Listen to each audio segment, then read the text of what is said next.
Olá, pessoal, este é mais um Domingão do Carlão. Eu queria agradecer imensamente a sua audiência, agradecer o fato de você ter acordado cedinho para acompanhar esse nosso trabalho aqui pelas lentes nacionais e internacionais do Canal do Boi. Gente do céu, eu tenho certeza que o papo que nós vamos ter agora nos próximos 30 minutos, você vai ficar super feliz e vai ter valido muito a pena você levantar cedo. Hoje o meu convidado é o Antônio Lacerda. O Antônio Lacerda ele é vice-presidente sênior da BASF. Então, imagina só, o homem vai dedicar meia hora do seu tempo para conversar com a gente aqui. Isso é para nós, para mim, enche de orgulho. Eu fico cada vez mais lisonjeado com tanta prateleira de cima que eu tenho entrevistado aqui no nosso Domingão do Carlão e também no programa Fala Carlão, que vocês acompanham aí durante a semana. Ô, Antônio, obrigado pela sua presença aqui, viu? Carlão, o prazer é todo meu, né? E obrigado a todas e todos que estão acordando cedo aí para ouvir a gente e dividir um pouco esse momento com mais pessoas e com você, né? Você é muito famoso, Carlão. Ô, Antônio, deixa eu te falar uma coisa. A melhor coisa do mundo são os amigos dos amigos. Isso eu aprendi com um amigo, um grande amigo, o meu querido Cid Barros. O Cid Barros tem fazenda lá no Mato Grosso, fazenda ali na região do Araguaia, fazenda lindíssima. E eu aprendi muito com o Cid. Então, toda vez que eu recebo aqui um amigo de um amigo meu, eu fico numa felicidade imensa. E no seu caso, então, eu recebo muito mais alegria, porque você é amigo de vários amigos meus, vou citar só 3 aqui, né? Em primeiro lugar, eu quero falar do Marcos Gaio, que já esteve aqui várias vezes. O Lacerda é o seguinte, ele estudou, se formaram juntos, nós vamos escutar essa história aqui. Mesma república. Amigo dele também, que já esteve aqui, foi o Carlos Pellicer, que hoje é o manda-chuva da UPL, e também o nosso querido, para quem eu quero mandar um forte abraço, o Marcos Abreu, que é o CEO da Employer, que é nossa patrocinadora, nossa apoiadora aqui no Domingão do Carlão. Então, que mundo pequeno, hein, Carlão? Feitas essas considerações todas, eu quero começar dizendo o seguinte, viu, Antônio? Aqui, ninguém nasce vice-presidente sênior de nada, ninguém nasce diretor de nada, todo mundo tem uma história linda para contar, e eu tenho certeza que a sua vai ficar assim, vai ser top você contar. Então, eu quero que você comece contando o começo mesmo. E o começo é o seguinte, não é nem o começo lá na faculdade, não. Quero saber o seguinte, onde é que você nasceu? Me conta a sua história aí, a história da sua família, me conta aí. A história é linda agora, mas ela teve muitas pedras no caminho, né? Mas como toda história, na verdade. Carlão, eu sou carioca, acredite ou não, nasci no Rio de Janeiro, morei 14 anos no Rio de Janeiro, depois minha família se mudou para Juiz de Fora, ou Juiz de Fora, né? Porque aí tem o sotaque da área, né? E eu terminei o científico, na época, eu terminei em Juiz de Fora, e depois fui fazer agronomia em Viçosa, né? Eu comecei a fazer agronomia em Viçosa em 1980 e me formei em 1984. Naquela época, né, dava para fazer em 4 anos. Eu saí em julho de 84, no time 80ação lá, gente muito boa e um tempo muito bacana. Deixa eu até fazer um parênteses aqui de você, para mandar um abraço para um outro amigo meu, antes que eu esqueça, né, que é o Zezinho Pérez, o fotógrafo, que hoje é fotógrafo, o ZZN Pérez, que é de uma inteligência formidável, já esteve aqui também com a gente no Domingão do Carlão. O Zezinho Pérez é da família, o pai dele chamava José Pérez, foi escritor do Globo no Rio de Janeiro, enfim. Não sei se você conhece o Zezinho, mas eu quero mandar um abraço para o Zezinho, porque ele também é lá de Viçosa. Aliás, como de Viçosa também é a nossa ministra Tereza Cristina, né? Então, eita escola boa, hein, rapaz? O Zezinho Pérez, ele tinha uma fazenda em Rio Casca. Eu visitar perto de Ponte Nova, eu conheço sim. E eu tenho boa memória também, Carlão, olha só, que é uma coisa que... Mas eu depois que me formei em agronomia, eu entrei na Maná, né? Fui trainee da Maná durante um período, 9 meses, e morei em Caratinga, em Minas Gerais, a sede era Manhuaçu, bem no leste de Minas, E fiquei aí por um período curto, na verdade, porque logo depois a Monsanto me fez uma proposta e eu fui trabalhar com a Monsanto na Bahia. Eu fui para Itabuna, eu tinha toda a região de cacau, seringueira, vendia Roundup para cacau e seringueira, e ia para Guanambi, lá no oeste baiano, um pouquinho antes ainda, um pouquinho antes não, antes de Luiz Eduardo Magalhães, hoje Luiz Eduardo Magalhães, na época Barreiras, né, ou daquela região de Barreiras, e eu vendia laço para algodão. Então eu saí de casa na segunda-feira e voltava sexta ou sábado, às vezes tinha que virar 15 dias lá em Guanambi, dependendo da época, e eu gastava 2 pneus para ir, porque a estrada era tão ruim depois de Vitória da Conquista, que não estouravam 2 pneus. Já era contado já que se você gastava 2 pneus, eles estouravam, muito pedregulho. E eu dirigia 6, 7 mil quilômetros por mês, e não tinha telefone, não tinha nada.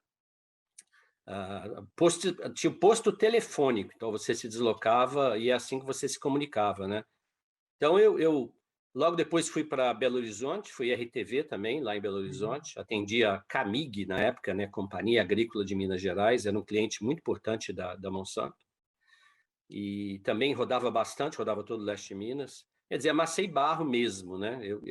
Eu andava e visitava clientes, o que é um diferencial muito grande do agrônomo, que ele gosta de estar junto com os clientes, gosta de estar junto com as pessoas, né? Na fazenda, no campo. E isso faz uma diferença tremenda em qualquer mercado, qualquer que seja ele. A gente Pois vai é, falar você sobre isso daqui a pouco. literalmente exerceu essa coisa magnífica dos nossos 2 ouvidos, 2 olhos, né? Sempre olhando de pertinho e escutando, né? Muito mais do que falar, isso, É isso escutar e mesmo. olhar de pertinho é muito bom, né, Antônio? É. Não, isso mesmo, Carlão. Eu logo depois vim para São Paulo, né? Na área de marketing da Monsanto. Fiquei 3 anos, aproximadamente 3 anos no marketing da Monsanto aqui em São Paulo. E fui para os Estados Unidos, repeti a trajetória nos Estados Unidos. Eu fui RTV da Monsanto nos Estados Unidos, fui da área de marketing da Monsanto na matriz lá em St. Louis e voltei, cuidei de Roundup na minha volta, eu era o gerente de Roundup, tinha uma área também de soja e milho, depois eu assumi uma parte da área de sementes, saí da Monsanto em 2001, Deixa eu te fazer uma eu... pergunta antes de você Fica à vontade. continuar. Eu queria saber o Pode? seguinte, porque essa sua experiência de ter sido RTV aqui no Brasil e depois repetir a dose nos Estados Unidos, me faz eu ficar pensando aqui o seguinte: como é que eram as diferenças, principalmente em termos de inovação, entre o que tinha aqui no Brasil e o que você encontrou nos Estados Unidos? É muito interessante você trazer esse ponto, Carlão, porque eu cheguei nos Estados Unidos e me deram um laptop, me deram um carro e tinha um telefone no carro, né? Então é um negócio que aqui no Brasil a gente nem sonhava em ter laptop, mal e mal tinha computador ainda, mercado totalmente fechado, e telefone celular então era um sonho, ninguém nem imaginava, é uma coisa que 3, 4 anos depois, quando eu voltei para o Brasil, que a gente começou a ter telefone celular. Então, para mim foi um choque muito grande, porque a tecnologia já estava muito avançada nos Estados Unidos e a gente literalmente estava na idade da pedra, né? Impressionante. Então, eu tive que me ajustar rápido a todos os recursos que eu tinha lá, né? É bacana você trazer esse ponto, porque é interessante mesmo. E saí da Monsanto em 2001, fiquei na empresa de papel durante 3 anos. Eu fiz um acordo na época que eu ficaria longe desse mercado durante 3 anos. Recebi uma proposta da BASF depois de 2 anos para entrar na área da BASF, na área agro. Não podia, porque eu tinha um acordo. A Monsanto foi minha escola, né? E como foi a escola de vários líderes, eu tenho muito respeito por isso. E não aceitei na época. Mas só que um ano depois, quando cumpriu 3 anos, eu bati na porta da BASF e aí eles falaram: olha, não tem nada na agro, vamos te colocar numa área de química fina, né? Que é nutrição animal, nutrição humana, cosméticos, aromas, farma e aromas. Todas as fragrâncias cítricas são da BASF, basicamente, todas elas. Área farma, a gente tem o ibuprofeno, que é a matéria-prima do Alivium, do Advil. A área de cosméticos, muito forte dentro da BASF, eu liderei essa área como agrônomo, sem conhecer nada. Eu trouxe uma pessoa que conhecia muito do segmento. E nutrição animal e nutrição humana era mais fácil, era mais ligado à minha origem, né? E aí fiquei 6 anos responsável por essa área, até um dia que tocou o telefone, era o presidente da BASF aqui no Brasil, dizendo que eu teria oportunidade de ser entrevistado na Alemanha para uma posição de vice-presidente sênior, né? São 80 pessoas que têm essa posição no mundo. E eu peguei um avião e fui. Peguei um avião, fui até Frankfurt, depois voei até Münster, para o norte da Alemanha. Depois de umas 15 horas, entrei no hotel, tomei um banho e fui ser entrevistado por esse presidente da divisão de tintas na época. E eu já sabia que eu não era o primeiro candidato dele, né? Eles já tinham me dito aqui no Brasil, olha, você não é o primeiro candidato dele. E como de fato eu sentei na frente dele, ele me deu um breve bom dia e já falou, você não é o meu primeiro candidato. E eu falei assim, ok, isso eu já sei. Me disseram lá no Brasil que eu não sou o candidato preferencial seu. Ele falou, mas você não é nem o meu segundo candidato. Aí eu não tive outra reação senão rir. Eu acho que aí vem o brasileiro que fala assim, eu tenho que rir. Que situação é essa? Eu não sou o primeiro, eu já sabia, mas eu não sou nem o segundo. O que eu fiz? O que eu estou fazendo aqui, né? Eu voei esse tempo todo e comecei a rir. Falei, olha, você me desculpe, mas aqui, então vamos bater um papo, porque eu viajei quase 15, 16 horas, tomei um banho mal e mal. Vamos conversar um pouquinho.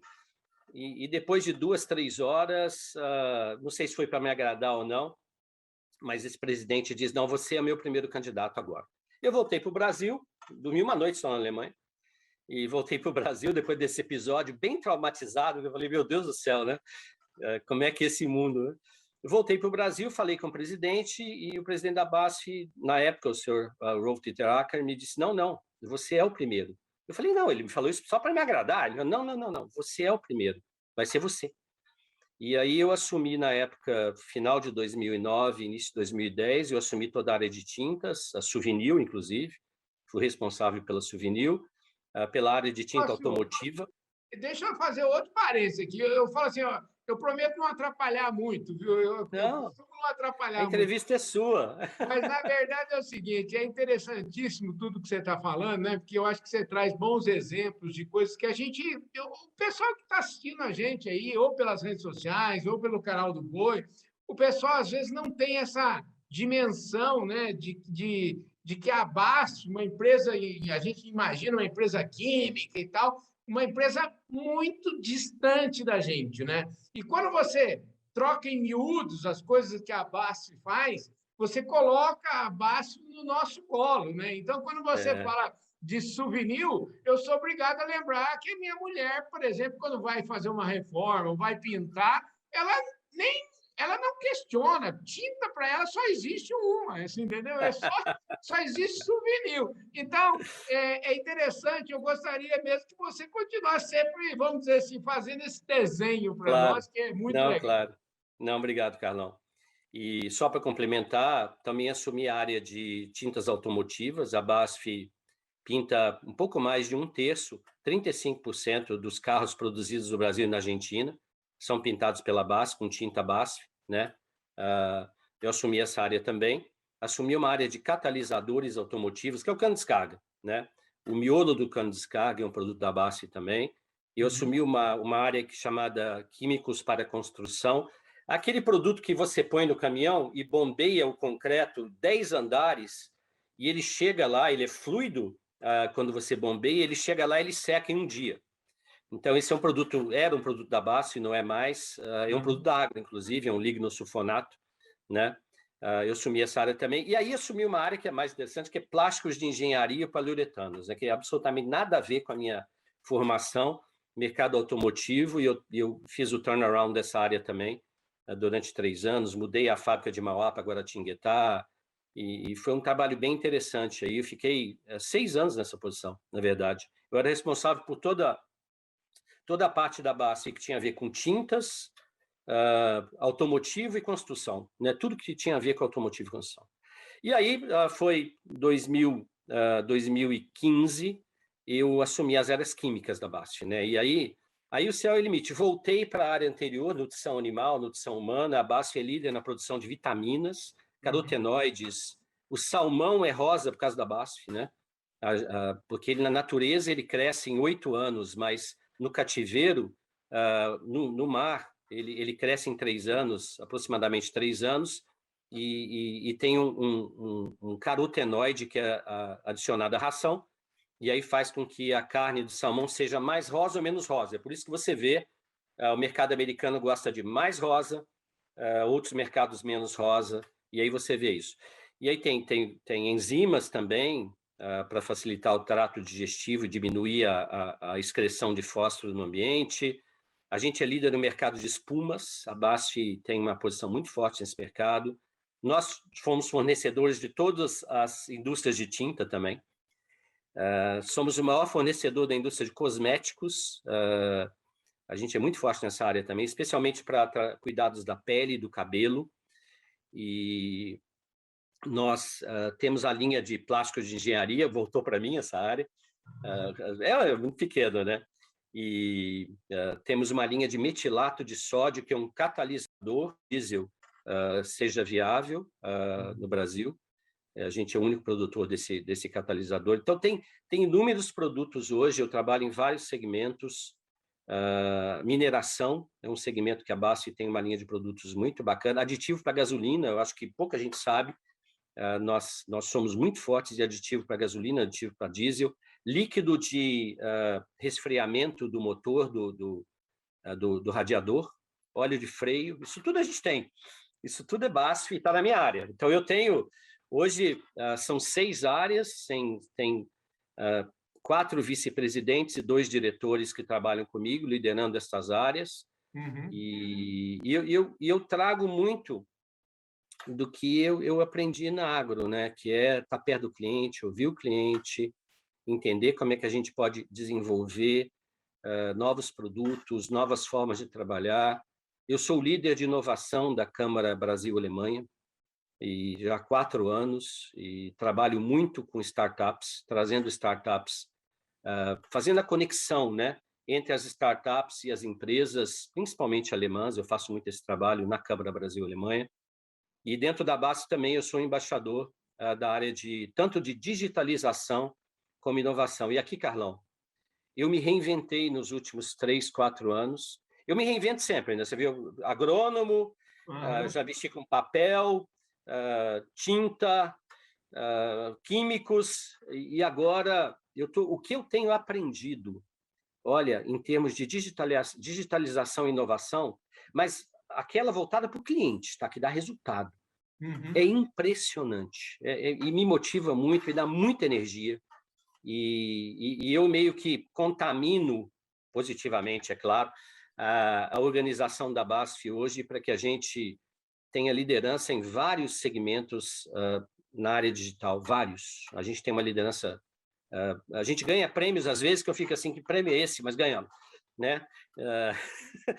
E a gente nem está querendo prêmio, a gente quer negócio, a gente não quer ficar parado, a gente quer realmente estar na vanguarda. E tem muita oportunidade. Carlão, nossa, é impressionante.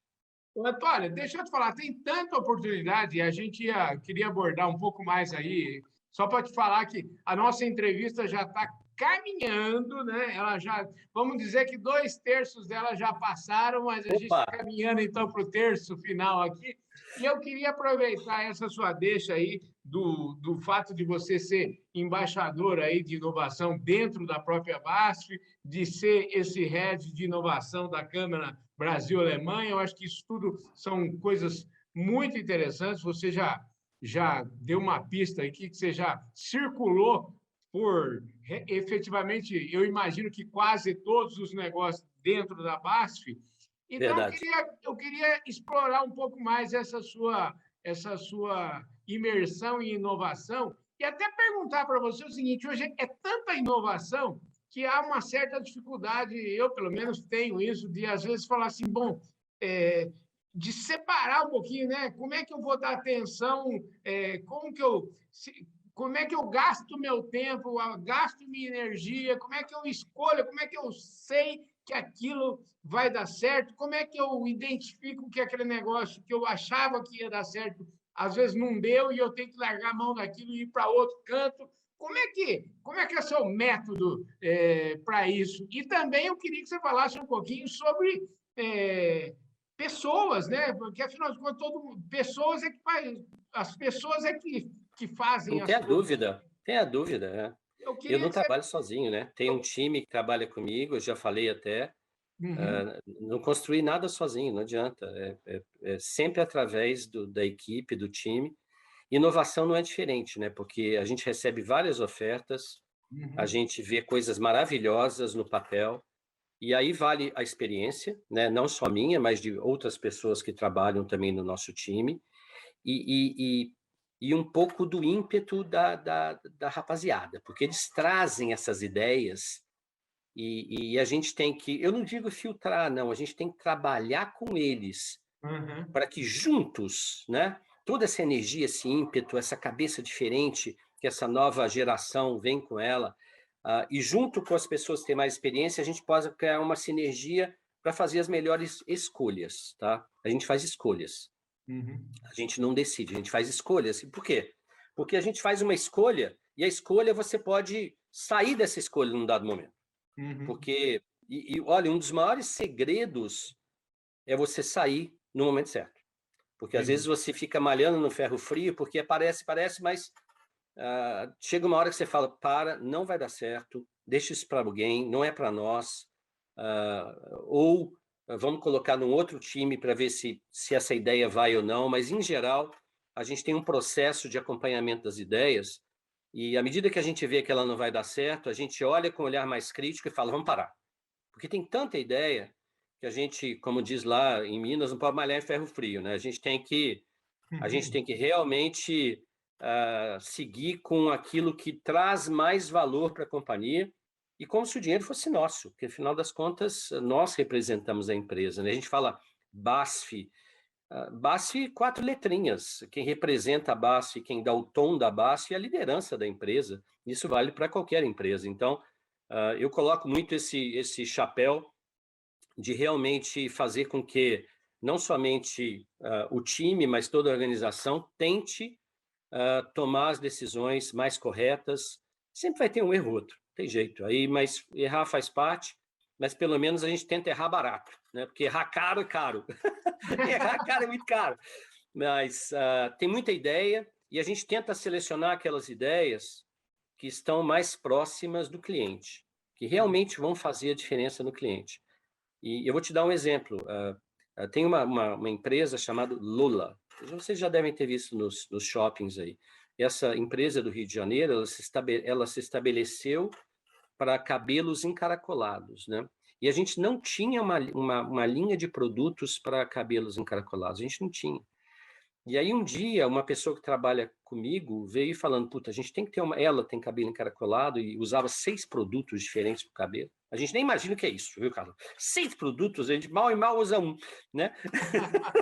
e, e aí a gente trouxe esse cliente e fez uma inovação com este cliente, tá? E foi um trabalho muito bacana. E a gente faz com a Natura, Boticário, com a Raizen, aditivo para gasolina e para etanol com Raizen. A gente tem vários projetos em distintas áreas, com a BR Distribuidora também. A gente tem um projeto que nos orgulha muito, Carlão, e vale a pena contar aqui. No começo da pandemia não tinha álcool gel, tá? Existia o álcool, mas não existia o espessante para fazer o álcool gel, e não existia. E o governo, na época, eu fui o responsável desse task force no governo federal, de fazer com que tivesse álcool gel na prateleira dos hospitais, nem das lojas, né? E a BASF, a gente colocou 150 pessoas trabalhando nesse projeto. 150, tá? E a gente conseguiu produzir esse espessante em tempo recorde, transferiu a tecnologia, ajustou a fábrica. E a gente conseguiu. Um cliente só me ligou quando soube que a gente tinha conseguido. Eu quero comprar tudo. Eu falei, não. Eu posso te doar uma parte. A gente doou boa parte desse produto. A gente vendeu uma outra parte, mas a gente espalhou isso pelo Brasil para quase 200 produtores de álcool gel, porque a nossa intenção, desde o início, era fazer com que o álcool gel chegasse nos hospitais que não tinham. E nós doamos muito. Quem ligava para pedir para doar, a gente doava, né? Uhum. E quem ia vender, a gente vendia. É uma regra muito simples. Eu até me emociono porque a gente salvou vidas, cara. Você imagina que a gente trabalhou, olha, 150 pessoas. E Então, a gente, quando a gente quer, a gente faz, tá, Carlão? É, Pois é, dentro dessa linha, quando a gente quer, a gente faz, eu queria ouvir a sua reflexão, você que trabalha numa empresa gigantesca, né, com milhares de colaboradores e tal, como é que foi o enfrentamento de vocês, né? Eu fiz essa pergunta aqui para alguns presidentes de companhia que estiveram comigo aqui bem no comecinho da pandemia, coisas que aconteceram que eram coisas que mais ou menos naquela linha do sem saber que era impossível, vocês foram lá e fizeram, entendeu? Então, é, geralmente as empresas gigantescas, as grandes, elas são mais, vamos dizer assim, mais difíceis de manobrar. Um transatlântico é sempre mais difícil de virar do que um barquinho, né? O que você aprendeu aí nessa pandemia? O que ela ensinou para vocês e que vocês vão levar isso para frente? Carlão, na BASF a gente tem manual para tudo. Toda crise tem um manual Uhum. e tá tudo lá. Só que esta veio com o manual, as páginas estavam em branco, não tinha nada. Chegou o manual e eu assumi a liderança do comitê de crise para a área de negócios e área industrial da BASF na Uhum. América do Sul inteira, todas as fábricas, lá atrás, faz mais de um ano. E eu acordava em crise e dormia em crise. A gente sempre colocou as pessoas em primeiro lugar. Ponto. Paramos produção, diminuímos os turnos. A prioridade é que a segurança do nosso colaborador, a nossa segurança, número um, mesmo em detrimento do lado financeiro. A gente tomou decisões em tempo assim rapidíssimo, porque era muito claro o direcionamento. O direcionamento é a saúde das pessoas. Uhum. Dinheiro a gente ganha depois, tá? Entendi. E saímos do escritório muito rápido. A gente já tinha um esquema de escritório flexível, então isso facilitou demais. Uhum. Muita gente já ficava 2, 3 dias por semana em casa, ou no escritório ou em casa. Então a gente rapidamente mandou todo mundo para casa e começou a se preocupar bastante com a saúde das pessoas, com a saúde mental das pessoas. Nas fábricas, a gente proibiu visitas, a gente tomou todos os cuidados de segurança. Eu já falei aqui que a gente diminuiu o contingente para ter Uhum. menos pessoas circulando. Tomou todo o cuidado. A gente não podia parar, porque nós somos uma indústria essencial. Se eu paro, eu paro a indústria de limpeza do Brasil. É essencial. Uhum. Basta para duas fábricas, Guaratinguetá e Jacareí, para a indústria de limpeza do Brasil. Naquele momento, o produto de limpeza, nossa, a gente não vence até hoje de vender, e naquele momento faltava tudo, porque todo mundo queria tudo muito limpo, tudo limpava várias vezes ao dia, tanto a casa quanto os hospitais. Então, a gente tomou várias ações, mas sempre colocando a saúde e a segurança das pessoas em primeiro lugar. E até hoje, né?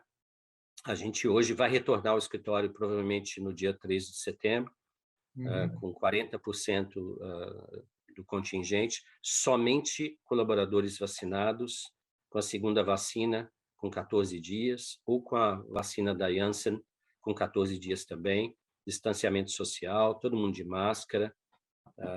Eu continuo visitando as fábricas, amanhã mesmo eu vou estar em Jacareí, semana passada eu estava na fábrica de São Bernardo, fazendo Uhum. ronda de segurança, mas com todo cuidado, porque se é seguro para eles, é seguro para mim também, então eu vou na fábrica.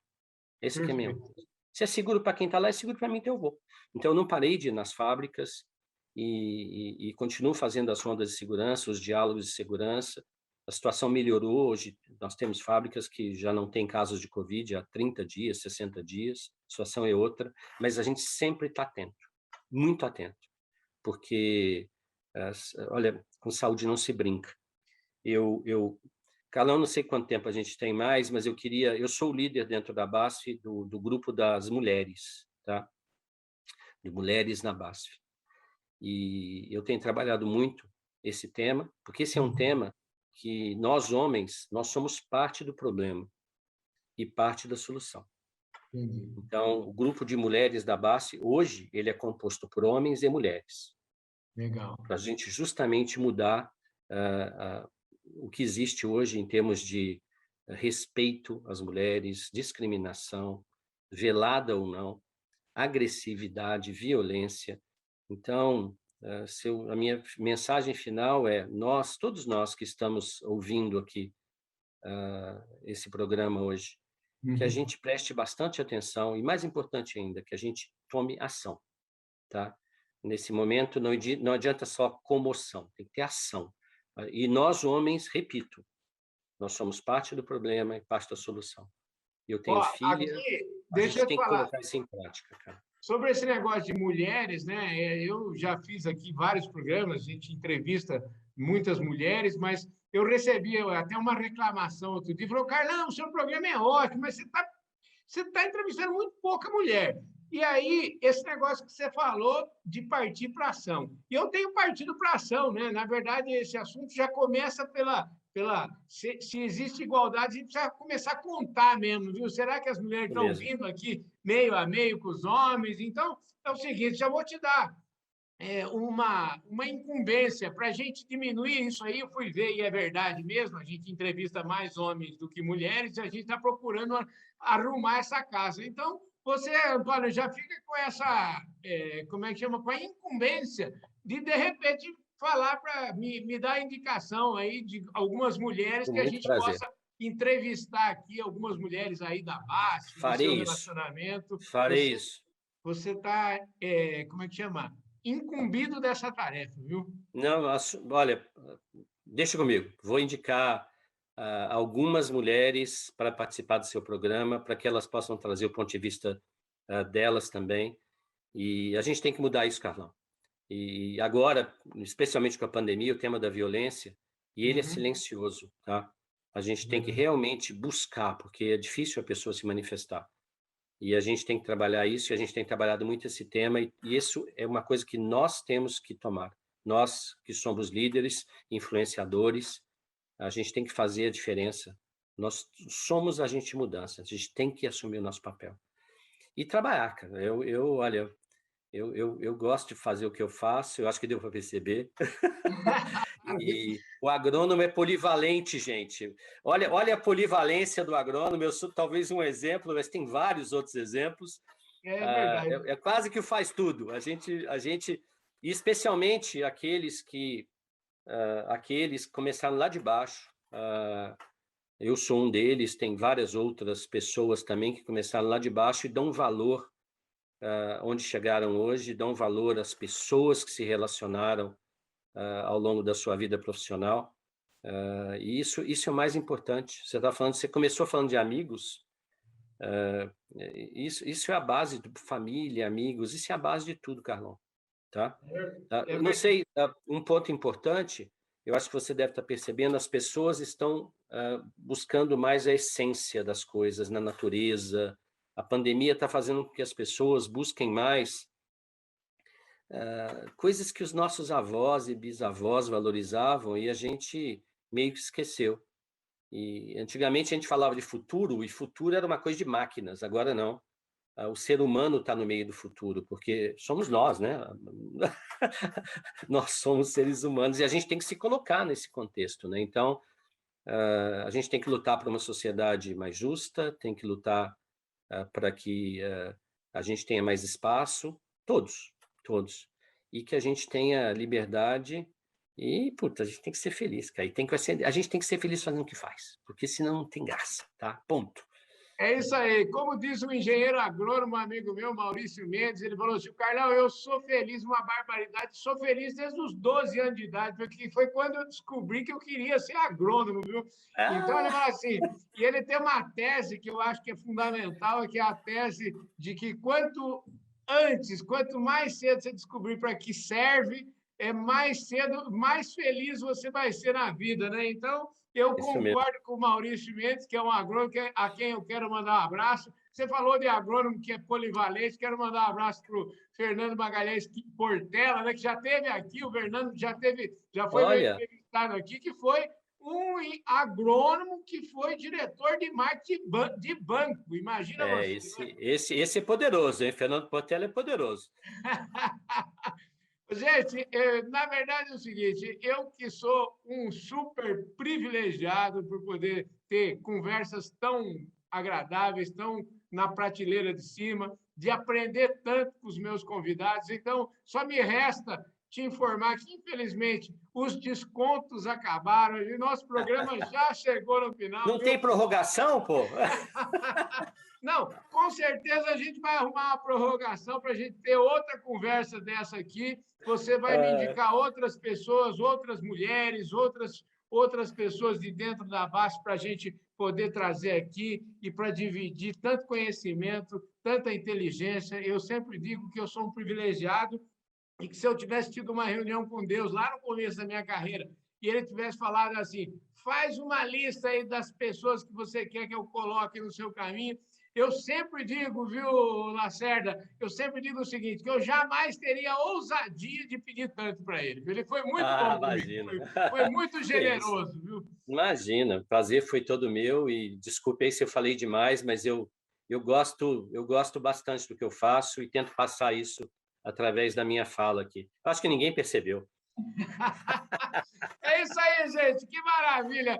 Ô, Lacerda, super obrigado. Obrigado. Quero mandar de novo um abraço para os 3 grandes amigos nossos aí, para o Pelicer, mandar um abraço para o Marcos Gaio e um abraço para o meu querido Marcos de Abreu, lá da Employer, que está aqui acompanhando e patrocinando esse nosso trabalho. E aproveitar também que nós já estamos falando aqui, mostrar para todos aqui a nossa plataforma Agro Revenda. Essa aqui é a revista da plataforma. É uma plataforma, viu, Lacerda, que fala sobre toda a cadeia de distribuição do agronegócio brasileiro. É a Bíblia da distribuição do agro brasileiro, aqui a nossa plataforma Legal. Agro Revenda. Parabéns. Parabéns. Brigadão pela sua presença aqui. Obrigado a você. Você está condenado a voltar sempre aqui no nosso Domingão, no nosso Fala Carlão. Eu vou levar você lá no Fala Carlão uma hora dessa, viu? Opa, legal. Fiquem bem.